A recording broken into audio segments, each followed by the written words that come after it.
নমস্কার,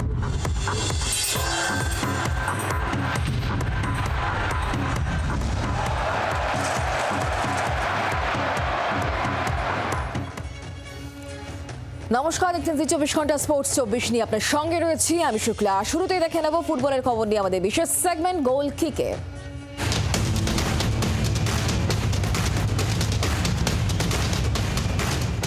আইএসএলের শীর্ষ থেকে ছুটছে মোহনবাগান সুপার জায়ান্ট। লিগ তালিকায় এই মুহূর্তে 1 নম্বরে থাকা হোসে মলিনা দলের পরবর্তী প্রতিপক্ষ 4 নম্বরে থাকা নর্থ ইস্ট ইউনাইটেড, যাদের বিরুদ্ধে ঘরের মাঠে জয়ের পর ফিরতি ম্যাচে মোহনবাগানের চিন্তা ফুটবলারদের কার্ড সমস্যা এবং চোট। রক্ষণে নেই শুভাশিস বসু এবং আলবার্তো রড্রিগেজ, তাই রক্ষণে আশিস রায়, টম আলভেড, দীপেন্দু বিশ্বাস, আশিক কুরনিয়ান বা আমনদীপ সিং অনুশীলনে এই ছকেই তৈরি হচ্ছেন মলিনা।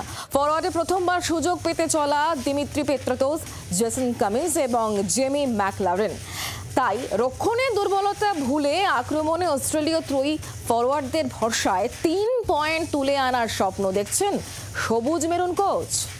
আগের ম্যাচে শক্তিশালী নর্থ ইস্ট ইউনাইটেডকে হারিয়ে আইএসএল এ প্রথম জয় পেয়েছে ইস্টবেঙ্গল, আর তারপর টকবক করে ফুটছে লাল হলুদ ব্রিগেড। শনিবার চেন্নাইয়ান এফসির সঙ্গে ম্যাচ ইস্টবেঙ্গলের চোট সারি বুধবার দলের সঙ্গে অনুশীলন করেন সাউল ক্রেসপো। বৃহস্পতিবার অনুশীলনের পর পরবর্তী ম্যাচ খেলতে চেন্নাই উড়ে যাবে East Bengal. The situation is still that we are lost on the table, so there is a lot of work to do, feet on earth. We want to keep improving, and yes, Chennai is a good opportunity for us to start climbing positions on the table. Their condition is very good. We are taking care because we are going to have back-to-back games in the month of December. We need all the players, as we are discussing, in the top of their intensity, so any minor problem at the beginning of the week, we prefer to rest them, because in the next practices we need their full effort, because this is the only way to prepare well the game. That the guys are quite united. It was a matter of confidence, but the environment in the dressing room is positive, cheerful, but the situation, as I said before, is exactly the same. We need to keep getting wins to have more confidence, and what we cannot do is thinking now that we have done something, because in reality the ISL has still a lot of games forward, and the position of the table is not the one that we want to be on. মোহামেডানের ISL এ হতশ্রী performance নিয়ে ক্ষুব্ধ দলের অন্যতম শীর্ষ কর্তা মোহাম্মদ কামারুদ্দিন। জি 24 ঘন্টাকে একান্ত সাক্ষাৎকার দিতে গিয়ে দলের বিদেশিদের ভুয়ো এবং কোচকে নির্লজ্জ বললেন তিনি। বড় বাজেটের দল, ভালো বিদেশি চয়ন করা হয়েছিল এবং তারা শুরুটা ভালোই করেছিল, কিন্তু তারপর তাদের তাল কেটেছে। আমাদের সঙ্গে রয়েছেন মোহন ক্লাবের অন্যতম শীর্ষকর্তা মোহাম্মদ কামারুদ্দিন। কামার ভাই, আপনি জামশেদপুরে গিয়েছিলেন, আপনি টিমের সাথে সবসময় থাকেন, বিগত 2 দশক ধরে আপনি মোহামেডানের সঙ্গে রয়েছেন। কোন জায়গায় আপনি একটা সময় বলেছিলেন যে ইস্টবেঙ্গলের চেয়ে বছর মোহামেডান টিমটা ভালো, কিন্তু মোহামেডানের হলোটা কি? হয় কিছু নেই, ব্যাপারটা হচ্ছে যে পারফরমেন্স আপ ডাউন হতেই পারে। আমাদের সবথেকে বড় একটা ক্ষতি হয়েছে ইনজুরি। আজকে দেখো, আমাদের কাদেরি থেকে নিয়ে আরম্ভ করে, কাদেরি ইঞ্জুরি হয়েছে, জোসেফ ইঞ্জুরি হয়েছে, তারপরে বোরা ইঞ্জুরি হয়ে গেছে। স্ট্রাইকার তো যারা এসছে তারা সিবি দেখে নেওয়া হয়েছিল, কিন্তু আমার মনে হয় তারা ফেক সিবিতে নিয়েছে। স্ট্রাইকারের বললে যদি ওপেন নেটের মধ্যে গোল না মারতে পারে, একটা পেনাল্টি না মারতে পারে, আজকে ফ্রাঙ্কাকে বলো বা সিজারকে বলো যে, তাহলে এই যে আপনি বলছেন যে এই যে ফ্রাঙ্কা, সিজার বা স্ট্রাইকার যাদের কথা হচ্ছে, যারা ওপেন নেট মিস করছে, তাহলে তাদের কি আপনারা পছন্দ করে বা নিয়ে আসে? এটা এজেন্টের ব্যাপার আছে। এরা যে স্ট্রাইকার এসছে তারা আমার মনে হয় ফেক ছিল, ওটা এদের সিবিটা এদের। নাহলে একটা যদি পেনাল্টি যদি না মারতে পারে, একটা গোলে শট মারবে না, বল নিয়ে যাচ্ছে, রান করছে, শট করছে না। সেদিন টাটাতে গিয়ে দেখলাম যে এদের সঙ্গে জিতের আশা করাটা আমার মনে হয় খুবই মুশকিল আছে। ঠগানো হয়েছে। আজকে মানজো গিয়েছে কে? এজেন্টের মাধ্যম থেকে গেছে, আমাদের থেকে পরামর্শ নেয়নি। এই যে ফরেনার আছে এর 1 লাখ 1.5 লাখ 2 লাখ টাকার ফরেনার আছে, তাকে 15 লাখ টাকা করে দিয়েছে। যারা ফুটবল প্রেমী, যারা মহান প্রেমী, তারা কিন্তু কিছু কিছু ক্ষেত্রে আঙুল তুলছেন কোচের দিকে। যেমন আপনি জানেন যে জামশেদপুরের পর একটা রোটেই গেছিল, কোচ পদত্যাগ করেছেন। সেটা তো তাদেরকে একটা বিবেক হওয়া উচিত। যে প্লেয়ার খেলতে পারছে না, আমি তো তাকে বলছি আজকে সিটিং বসো, আজ অবধি যত খেলেছো টাকা নাও, চলে যাও, টাকা ক্লাব দেবে ওকে। তাহলে খেলবে কে? অন্য লাগ আনবো। যখন আমি 13 নম্বরই আছি, ইন্ডিয়ান দিয়ে খেলবো। ওদের লজ্জা হয়ে নিজেই রিজাইন করে, অনেক আগে তো হতো, প্লেয়ার ছেড়ে চলে যেত, কোচ ছেড়ে চলে যেত। এখন এদের নির্লজ্জ হয়ে গেছে। কোচকেও কি সেই নির্লজ্জের তালিকায় রাখবে? নিশ্চয়ই, সবাই আছে। যদি তুমি পারফরমেন্স, ফুটবল আজকে ক্লাব তোমাকে কেন এনেছে, কিসের জন্য এনেছে? তোমার থেকে কিছু পাবো, তার জন্য তো আমি তোমাকে কিছু দেবো। এখন কিছু ওয়ান ওয়ে ট্রাফিক কতদিন চলবে?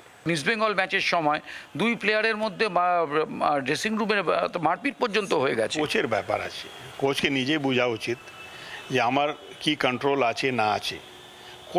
কোচ হচ্ছে যে পারফরমেন্স যদি না হয় নিজে রিজাইন করে চলে। ইস্ট বেঙ্গলের কোচ যায়নি।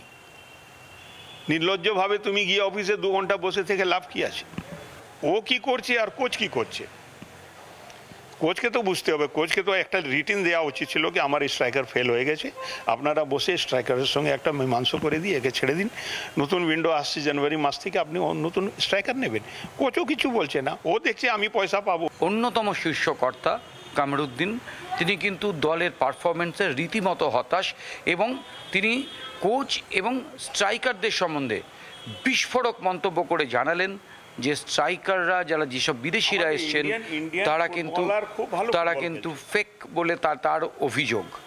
ক্যামেরায় কমলের সঙ্গে দেবাঞ্জনের রিপোর্ট, জি24 ঘন্টা।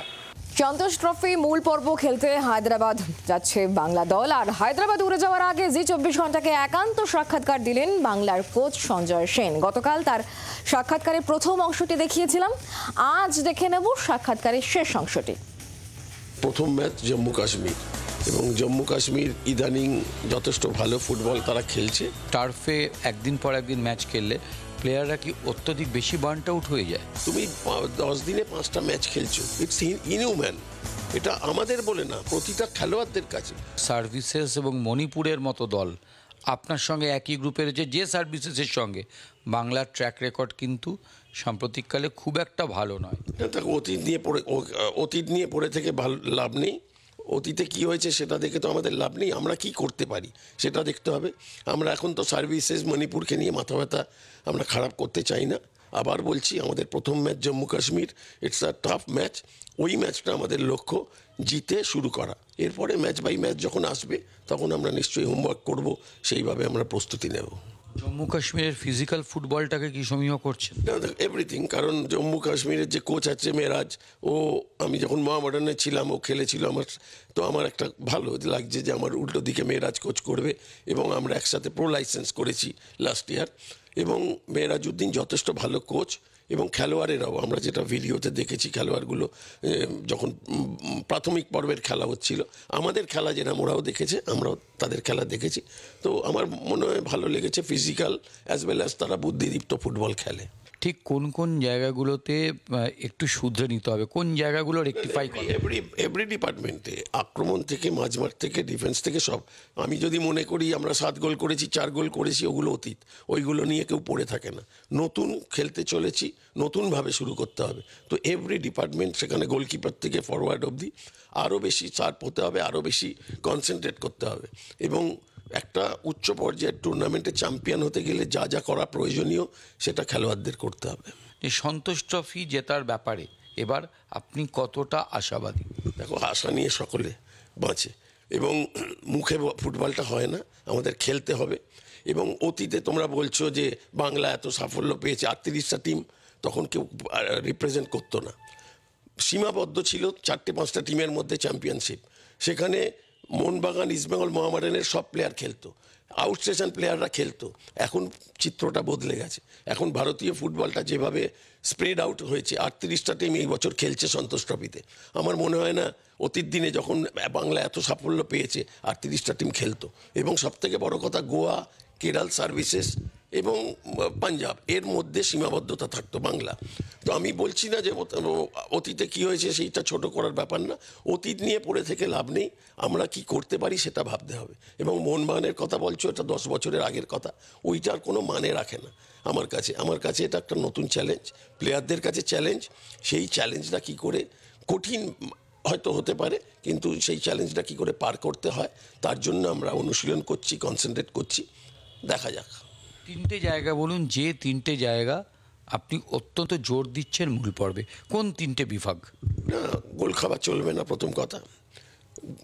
গ্রুপ পর্যায়ে যেখানে গোল অ্যাভারেজের ব্যাপার আছে, 4টে টিম উঠবে, কিন্তু প্রথম ম্যাচটা সব থেকে ইম্পর্টেন্ট। আবার বলছি, প্রথম ম্যাচটা যদি আমরা জিততে পারি তাহলে অনেক অঙ্ক করে খেলতে পারবো, এবং গ্রুপের অন্যান্য খেলার ফলাফলগুলো তখন ডিপেন্ড করবে। তো সেইভাবে আমাদের খেলতে হবে, গোল খাওয়া চলবে না দ্বিতীয় কথা, এবং গোল করতে হবে। গ্রুপ পর্ব বাংলার অতীত ইতিহাস সম্পূর্ণ তিনি পিছনে ফেলে রেখে নতুন চ্যালেঞ্জ নিয়ে বাংলাকে চ্যাম্পিয়ন করানোর জন্য অঙ্ক কষতে শুরু করে দিয়েছেন, আর তার জন্য তার গবেষণাগারে চলছে পরীক্ষা নিরীক্ষা। ক্যামেরায় অমিতের সঙ্গে দেবাঞ্জন, জি24 ঘন্টা। প্রো কাবাডিতে বাংলার প্রতিনিধি নেই, কিন্তু কাবাডি সংস্থার কুর্সি দখলের জন্য কর্তাদের লড়াই রয়েছে একেবারে পুরো দমে। ময়দানে নজিরবিহীন ঘটনা, কবাডি তাঁবু কার দখলে থাকবে সেই ইস্যুতে চাপানুতর। কবাডি তাঁবুতে আদালতের সমন নিয়ে হাজির বিশাল পুলিশ বাহিনী। জাতীয় কবাডি সংস্থার অনুমোদিত amateur federation kabaddi association West Bengal state unit তার কর্তাদের বিরুদ্ধে আদালতের নির্দেশ সহ অপসারণ করতে তাঁবুতে হাজির কবাডির অপর সংস্থা ওয়েস্ট বেঙ্গল কবাডি অ্যাসোসিয়েশনের কর্তা ও তাদের সমর্থকরা। পুলিশের সঙ্গে আসে সেনাও, কিন্তু শেষ পর্যন্ত সামানে কিছু ভুল ত্রুটি থাকায় স্বপন বন্দ্যোপাধ্যায় সেই সামান গ্রহণ করেননি। তারাও দেখছেন কি তামাশা চলছে এখানে। জাজ সাহেবের যিনি প্রতিনিধি এখানে এসেছিলেন কোর্টের পেপার নিয়ে, এবং সঙ্গে প্রশাসনিক ব্যক্তিত্বরাও ছিলেন, ময়দান থানার পুলিশ প্রশাসন ছিলেন। ফলে হলো না ফোর্সফুলি, আপনারা জানেন ভেতরে এখানকার যারা এক্সিস্টিং যারা কর্মকর্তা অবৈধভাবে আছে তারাই বসে আছে। এই মাঠের বোর্ডে ছিল আপনার amateur kabaddi federation of India এবং স্টেট ইউনিট। বিগত কদিন আগে, মানে মাস দুয়েক আগে হঠাৎ একটা নতুন বোর্ড লেগে গেল। বিরোধী গোষ্ঠীর কর্তাদের অভিযোগ সম্পূর্ণ অস্বীকার করেছেন স্বপন বন্দ্যোপাধ্যায়। আমরা তো মাঠ বন্ধ করিনি, মাঠ ওপেন খোলা রেখেছি। আমরা একটা জিনিস জানি, আইনের পথে চলবে, এবং আইনের বাইরে পৃথিবীতে কিছু হতে পারে না। আমরা আইনকে মান্যতা দিই। হঠাৎ বলছে আজকে এতে একটা আইন নিয়ে এসে এইটা করছে, তার মধ্যে আইনের মধ্যে ভুল। আইনের মধ্যে যদি ভুল থাকে সেখানে তো আমরা মান্যতা দেবো না। সোমবার নিম্ন আদালতের রায়ের বিরুদ্ধে হাইকোর্টে যাবে স্বপন বন্দ্যোপাধ্যায় গোষ্ঠী। ক্যামেরায় কমলের সঙ্গে দেবাঞ্জনের রিপোর্ট, জি24 ঘন্টা। হাওড়া ডুমুরজলা ইনডোর স্টেডিয়ামে চলছে 39তম জাতীয় যুব বাস্কেটবল চ্যাম্পিয়নশিপ। 29 নভেম্বর থেকে শুরু হওয়া এই টুর্নামেন্ট চলবে 5ই ডিসেম্বর পর্যন্ত। দেশের বিভিন্ন রাজ্য থেকে পুরুষ এবং মহিলা খেলোয়াড়রা এই টুর্নামেন্টে অংশ নিচ্ছেন। এই টুর্নামেন্ট থেকে জাতীয় যুব বাস্কেটবল খেলোয়াড়রা নির্বাচিত হবেন, যারা বিভিন্ন আন্তর্জাতিক প্রতিযোগিতায় এবং এশিয়া কাপে খেলার সুযোগ পাবেন।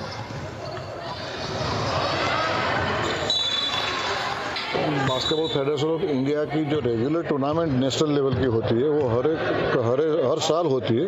उसमें से यूथ नेशनल बास्केटबॉल चैम्पियनशिप है 39, और ये बहुत सालों के बाद कोलकाता में हो रहा है। जो भी खिलाड़ी सिलेक्ट होंगे उसका कैंप लगेंगे इंडिया की ओर से, बास्केटबॉल फेडरेशन ऑफ इंडिया की ओर से लगता ही रहता है। और उसमें नेक्स्ट टूर्नामेंट 2025 में होने वाली है इंटरनेशनल टूर्नामेंट, उसमें साबा कप भी होगा और एशिया कप भी। এই প্রথম হাওড়ায় কোনো মানে ন্যাশনাল লেভেলের টুর্নামেন্ট এই প্রথম হাওড়া অনুষ্ঠিত হচ্ছে, হাওড়া ডুমুরজলা ইন্ডোর স্টেডিয়ামে। এবং এটা আমি বলি যে এটা আমাদের হাওড়ার যারা মানে ক্রীড়াপ্রেমী মানুষ বা স্পোর্টসের এটা খুব গর্বের ব্যাপার যে কোনো ন্যাশনাল লেভেল এই টুর্নামেন্ট এই প্রথম হাওড়ার এই ডুমুরজলা ইন্ডোর স্টেডিয়াম। মানে এই স্টেডিয়াম যবে থেকে নতুন নবরূপে সজ্জিত হয়েছিল, এই স্টেডিয়ামে কিন্তু কোনো খেলা আসেনি, এই প্রথম জাতীয় পর্যায়ের কোনো খেলা এলো। আর এবার খেলার টুকরো খবর নিয়ে ফাস্ট ট্র্যাক। লিগামেন্টে চোটের কারণে আইএসএল থেকে ছিটকে গেলেন ওড়িশা এফসির রয় কৃষ্ণা। আইএসএল এর মাঝে হায়দ্রাবাদ ম্যাচে চোট তিনি পেয়েছিলেন।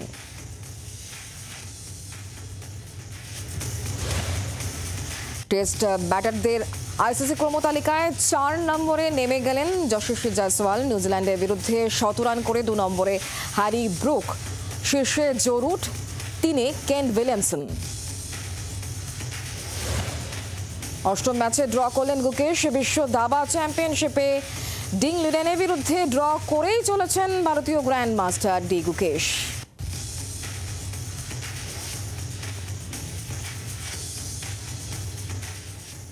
স্পোর্টস 24 আজ এখানে শেষ করছি। অন্যান্য সব খবরের জন্য দেখতে থাকুন জি 24 ঘন্টা। বাংলার আওয়াজ, বাঙালির আবেগ, জি 24 ঘন্টা।